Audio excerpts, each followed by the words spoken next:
The golden Trump phone is almost certainly not made in the US. Cloudflare CEO says that people are not checking AI chatbots' source links. And Tesla's robotaxi debut will reportedly be limited to only 10 cars in very specific areas. It's Friday, June 20th, and here's a quick look at tech in the news this morning from Engadget.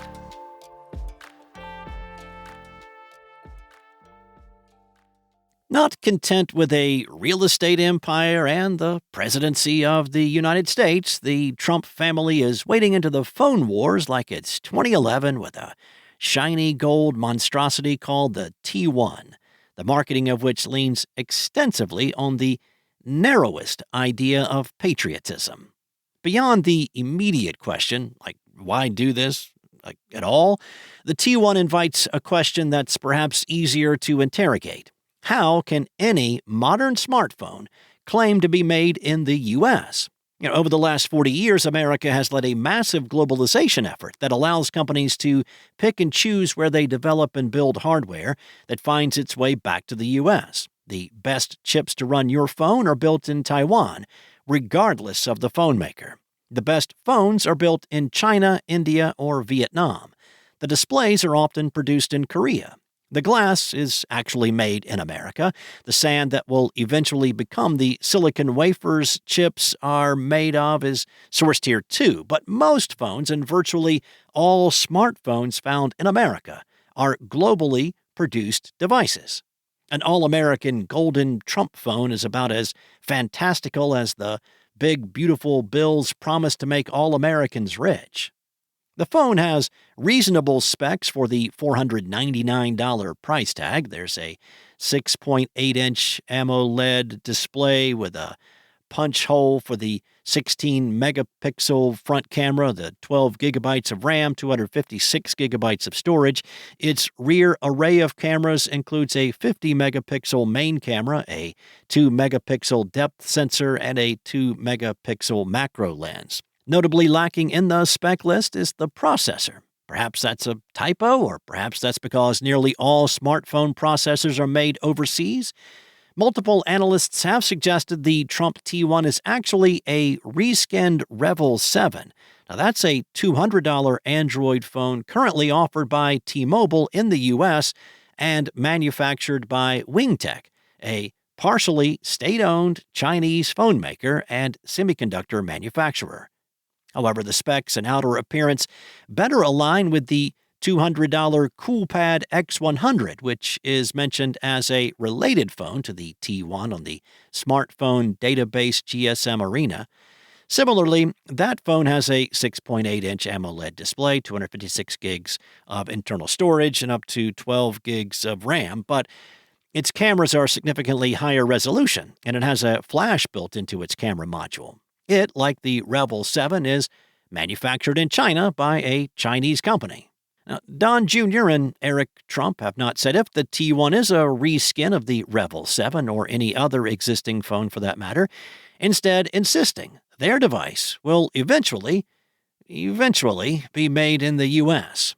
The Trump brothers have chosen their words like lawyers are watching, likely because the Made in America claim they're making is not just marketing. It's enforceable by the Federal Trade Commission. You can't just slap it on a crummy Chinese phone and call it a day. Todd Weaver, the CEO and founder of Purism, said the FTC actually has very strict regulations on how you label products and country of origin.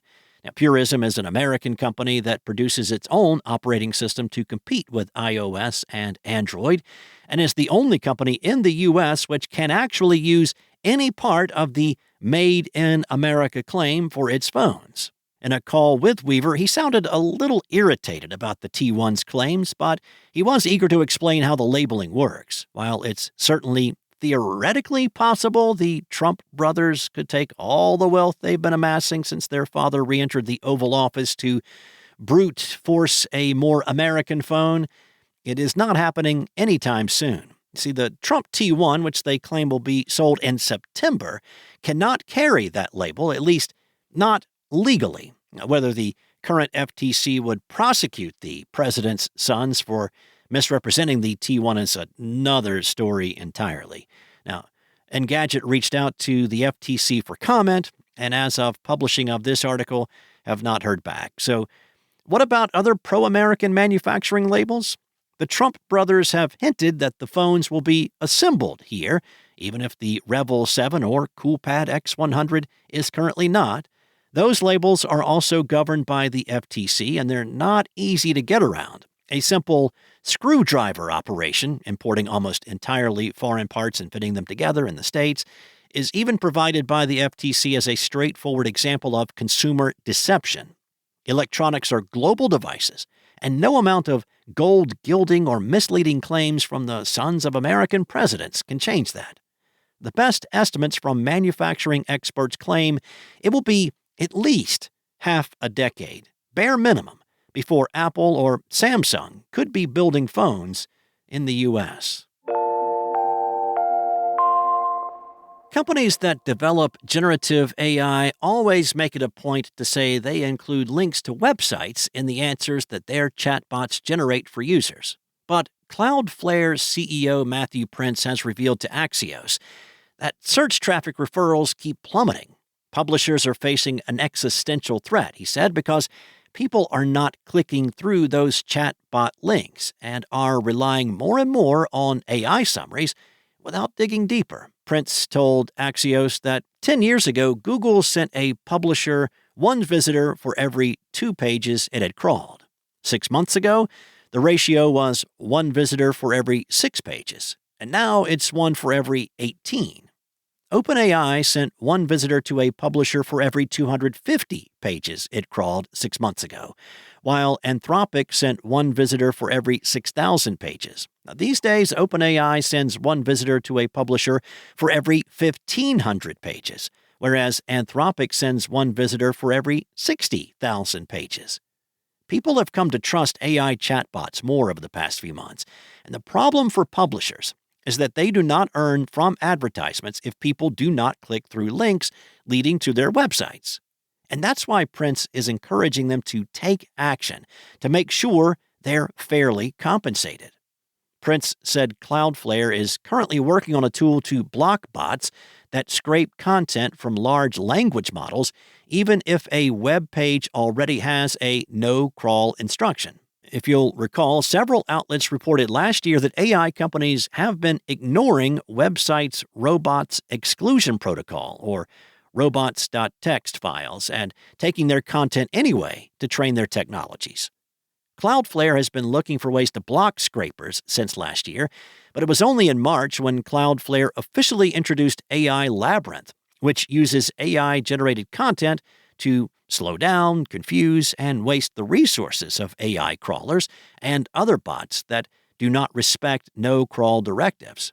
It works by linking an unauthorized crawler and a series of AI-generated pages that are convincing enough but do not actually have the contents of the site the tool it's protecting. Now, that way, the crawler ends up wasting time and resources. The long-promised launch of Tesla's robotaxi service in Austin is scheduled for June 22nd, and it sounds like the company's initial offering will be modest at best. The Financial Times writes that Tesla will only have around 10 cars available for rides and that the company plans to make them avoid the city's most challenging intersections. If issues arise, remote operators will also reportedly be able to take control of the cars to make sure they reach their final destination. Tesla CEO Elon Musk told CNBC back in May that the robotaxi service might launch with less than a dozen cars, so it's not necessarily a surprise, but the actual scope may be even smaller. Analysts the New York Times spoke to believe rides in Tesla's robotaxi will only be available to company employees or invited guests. It could take months before the service is made available to the wider public. Musk formally introduced the company's robotaxi service and its self-driving cybercab at an event in October of last year, but the idea has been a promised feature for Tesla owners for even longer.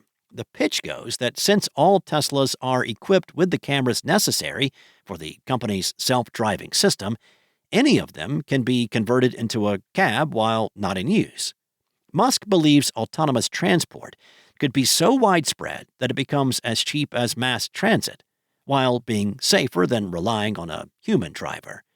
Whether the company's full self-driving system can pull that off is an open question. Tesla is currently being investigated by the National Highway Traffic Safety Administration for autonomous driving-related crashes. The company has also reportedly blocked the city of Austin from handing over its robotaxi records, which suggests it's at least somewhat self-conscious about how it will perform. Thanks for listening. There's more to these stories and more tech news at Engadget.com. This episode featured journalism from Alex Kranz, Mariella Moon, and Ian Carlos Campbell, and was voiced and produced from the sound studios of Spoken Layer. Enjoy your weekend. I'll be back on Monday with more tech news from Engadget.